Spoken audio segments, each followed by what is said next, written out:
Good morning.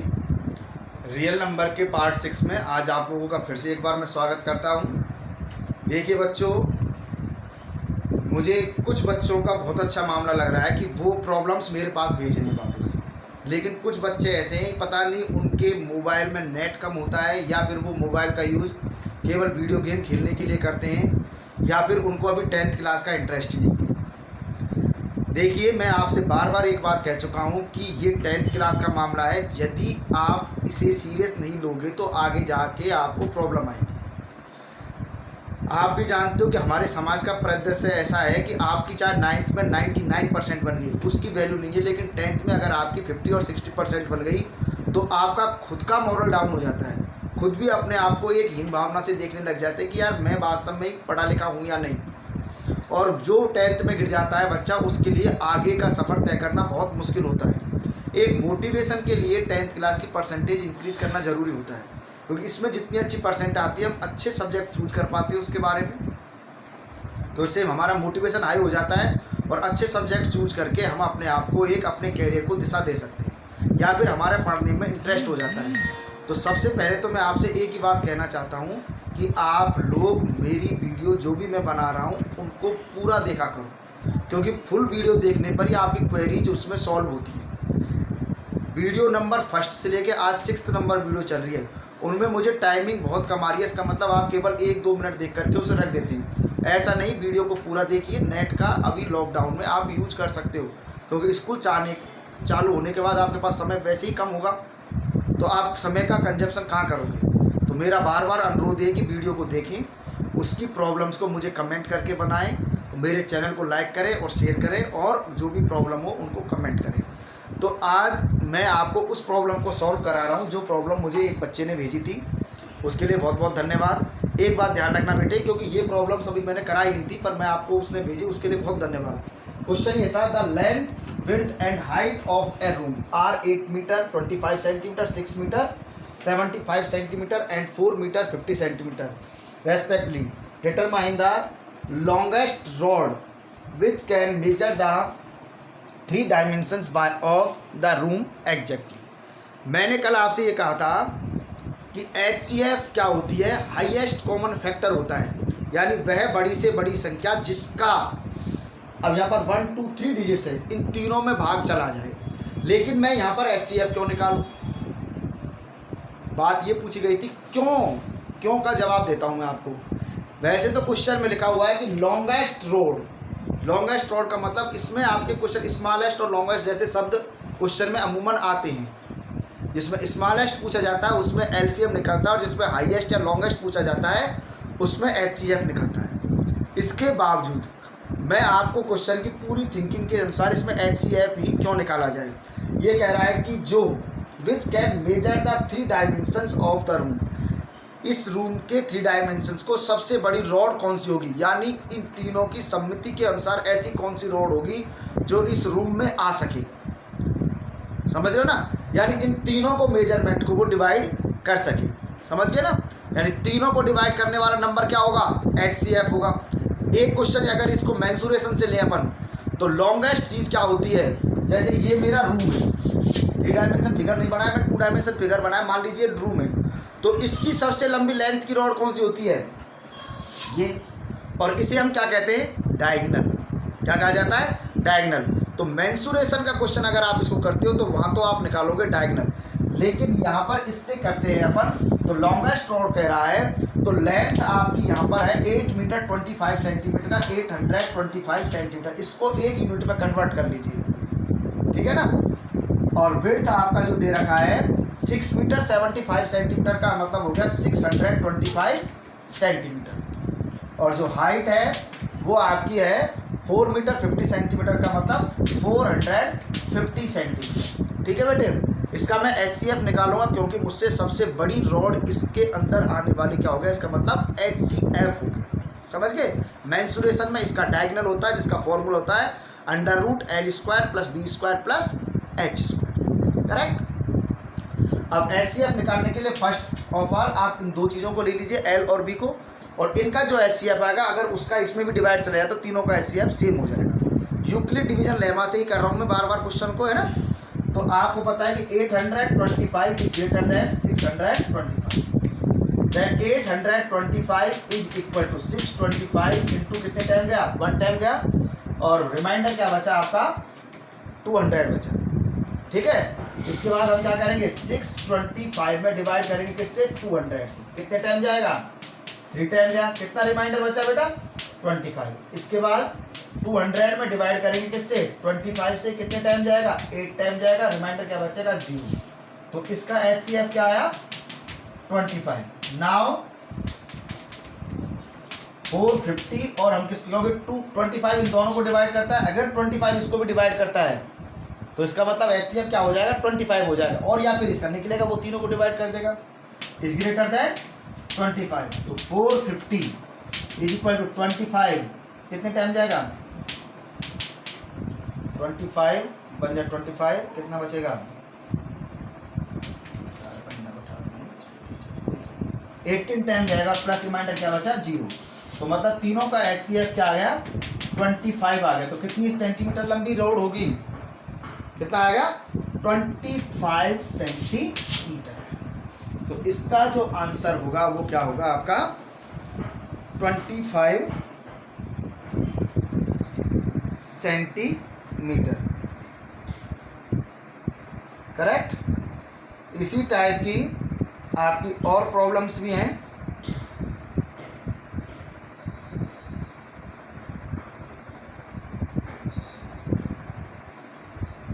Question number 9 pages 14 तो इसी type की आपकी प्रॉब्लम्स और आएंगी। 625 बन जाए 625, 200 3 जा सॉरी ये 625 से किया है मैंने, है ना, ध्यान रखना। इसलिए इसका 25 आपका आंसर बुक का ये 675 से आ रहा है, ठीक है ना, ध्यान रखना। कहीं आप ये समझ लो सर हमारा आंसर नहीं आ रहा, क्योंकि बुक में वो लिखा हुआ था 6 मीटर 75 सेंटीमीटर, करेक्ट, उससे कर लोगे। तो अब इसी तरह की प्रॉब्लम आपके पास और भी है, समझ गए, इसमें 25 सेंटीमीटर आ जाएगा इसका आंसर। और प्रॉब्लम है जैसे आपकी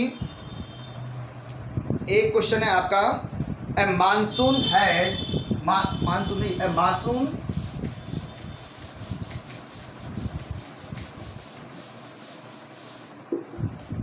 A mason has to fit a bathroom with square marble tiles of largest possible size। ये आपकी बुक में क्वेश्चन है, largest possible size। The size of bathroom is 10 feet by 8 feet। What would be the size in inches of the tile required has to cut and how many such tiles are required। देखिए बेटा tile ये roof का दे रखा है, यानी यहाँ पर length आपकी 10 फीट है और विड्थ कितनी है आपकी 8 फीट है। ये लेंथ और विड्थ L इंटू बी की फॉर्म में देता है या LBH की फॉर्म में देता है।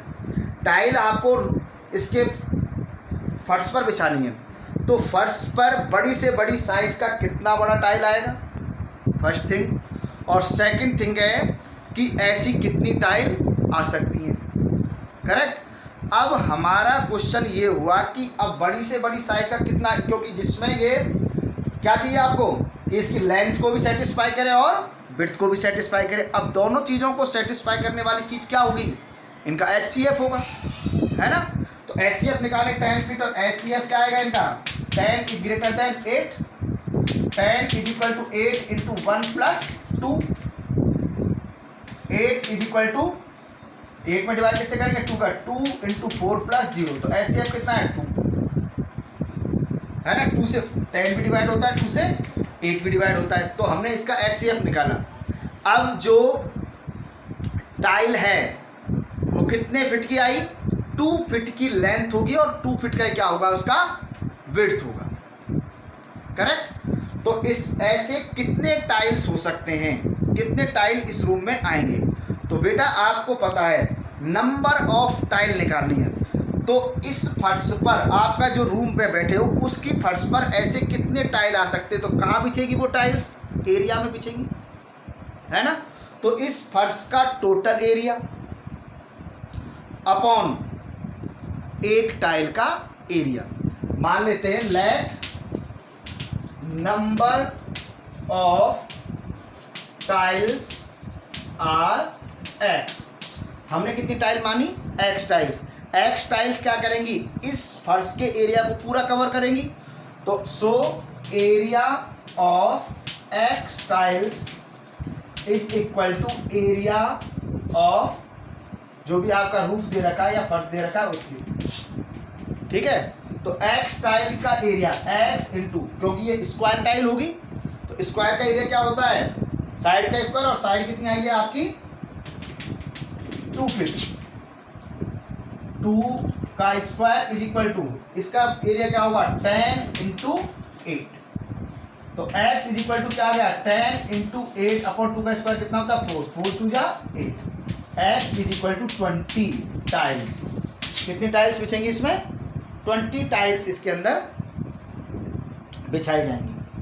समझ रहे हो? इस तरह से ये feet 1 foot is equal to 12 inch होता है बेटे। इसका आंसर इंच में दे रखा हो तो आप ध्यान रखना, गलत नहीं है। फिट 2 फिट है। 12 इंच का मतलब क्या हो गया? 1 फिट में 12 इंच, तो 2 फिट में कितना हो गया? 24 इंच। इंच में कन्वर्ट मैंने इसलिए नहीं किया क्योंकि मेरी दोनों यूनिट यहाँ पर किस में है? फिट में ही है, ठीक है। तो इस तरह का क्वेश्चन और प्रॉब्लम है। देखिए बेटे, एक क्वेश्चन इस तरह का है।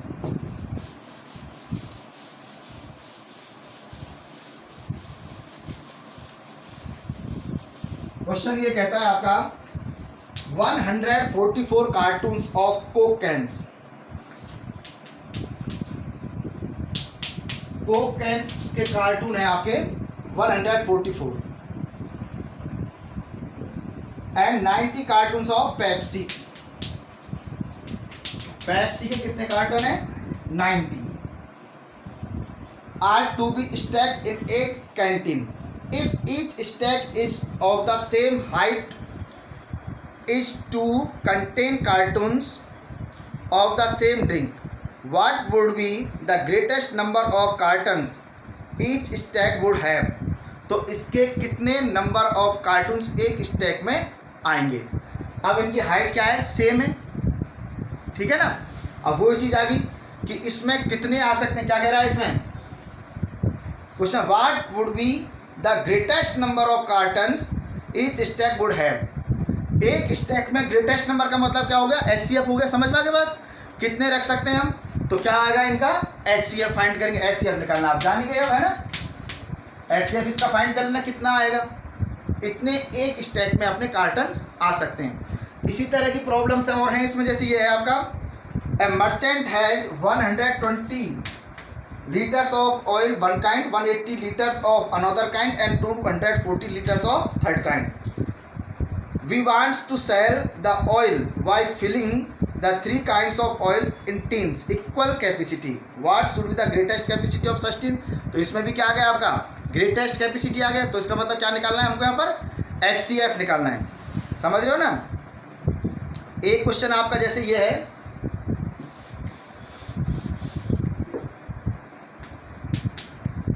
क्वेश्चन ये आएगा 105 goats 140 donkey and goats 105 donkey 170 140 and cows 175 have to be taken across a river. There is only one boat which will have to make many trips in order to do so. The lazy boatman has his own conditions for transporting them. He insists that he will take the same number of animals in every trip and they have to be of the same kind. What he will naturally like to take. देखो इसमें कह दिया same number of animals. एक बार अब कितने भी हो चाहिए, वो तो एक ट्रिप में सेम नंबर ऑफ एनिमल्स, यानी ऐसा नंबर चाहिए जो तीनों को क्या कर दे? डिवाइड कर दे। लगे ना पता? तीनों डिजिट्स को अगर डिवाइड कर देता है, ऐसे नंबर्स हमको चाहिए, क्योंकि वो एक बार में चाहे कितने भी ले जाए, लेकिन बार बार जितनी भी 10 ट्रिप लगाई मान लीजिए उसने, तो 10 ट्रिप में बराबर एनिमल ले जाएगा। तो इसका मतलब हमको ऐसा नंबर चाहिए कि जो तीनों को क्या कर दे? डिवाइड कर दे। और हमारी एचसीएफ की डेफिनेशन क्या है कि ऐसा नंबर जो दिए गए नंबर्स को क्या कर दे, डिवाइड कर दे। तो इसमें भी क्या निकलेगा आपका एचसीएफ निकलेगा। समझ गए। और क्वेश्चन है जैसे एक आपका कि 15 pastries and 12 biscuits packet have been donated for a school fete. Pastries 15 है और बिस्किट्स कितने हैं 12। These are to be packed in several smaller identical boxes with the same number of pastries and biscuits packet in each. How many biscuit packets and how many pastries will each box contain? समझ गए ना। अब ये क्या कहना चाहता है, इसमें आपसे कहा गया 15 pastries and 12 biscuit packet have been donated for a school fete, इतने दिए जाने, ठीक है। There are to be packed in several smaller identical boxes, इनको बॉक्सेज में क्या किया गया, पैक किया गया। With the same number of pastries and biscuits packets in each, ठीक है। हाउ मैनी बिस्किट्स पैकेट, अब बेटा ऐसा है सेम नंबर, इसमें भी कह दिया ना आपसे, क्या कहा क्वेश्चन में यहाँ पर कह दिया pack in several smaller identical box with the same number of pastries and biscuits. तो सेम नंबर क्या होगा, इनका एचसीएफ होगा। तो सबसे पहले इन दोनों का एचसीएफ निकाले, 15 is greater than 12, 15 is equal to 12 into 1 plus 3 and 12 is equal to 3 into 4 plus 0। तो एचसीएफ क्या है आपका, एचसीएफ इज इक्वल टू 3 आया। तो एक पैकेट में क्या आएंगे, 3 आइटम आएंगे, है ना। तो 3 के 15 है, तो पेस्ट्रीज कितना बनेगा, 15/3 कितना आ गया 5, और बिस्किट्स कितना आएगा 12/3 कितना आएगा 4 पैकेट्स, और ये पैकेट्स पेस्ट्रीज के 5 और बिस्किट्स के कितने 4 पैकेट्स बन जाएंगे। किस तरह से, आप 3 रखेंगे क्योंकि अपने पास इतने। तो इस तरह की प्रॉब्लम्स इस एक्सरसाइज में। और यदि आपको इस एक्सरसाइज है 1.2 एक्सरसाइज है आरडी शर्मा का, एनसीईआरटी के जो मेरे को रेफर कर रहे हैं या मेरे चैनल को सब्सक्राइब कर रहे हैं, उनके में भी एचसीएफ और एलसीएम के क्वेश्चन रियल नंबर के पोर्शन में जरूर होंगे। आप मेरे चैनल को अगर लाइक करते हैं और सब्सक्राइब करते हैं, अगर किसी भी तरह का आप बुक पढ़ रहे हैं तो मेरे बताए हुए तरीकों से आप क्वेश्चन सॉल्व करिए। यदि प्रॉब्लम आती तो प्लीज़ कमेंट मी, मुझे कमेंट करिए। अगर आपको समझ में आता है, नहीं आता है, तो मैं अपने आप में और सुधार करके आपको अच्छे से अच्छा देने का प्रयास करूंगा, बशर्ते आप मेरा पूरा वीडियो देखें और उसके बाद मुझे बताएं कि सर इस क्वेश्चन में मुझे ये चीज़ नहीं समझ में या क्वेश्चन ये समझ में नहीं आया। तो मैं आपका बहुत आभारी हूँगा। और आपके लिए समय बहुत अनमोल है, क्योंकि जितना समय निकल रहा है आपकी बोर्ड की क्लास के लिए उपयोगी है। धन्यवाद। आपका अपना संजय मिश्रा। Thank you.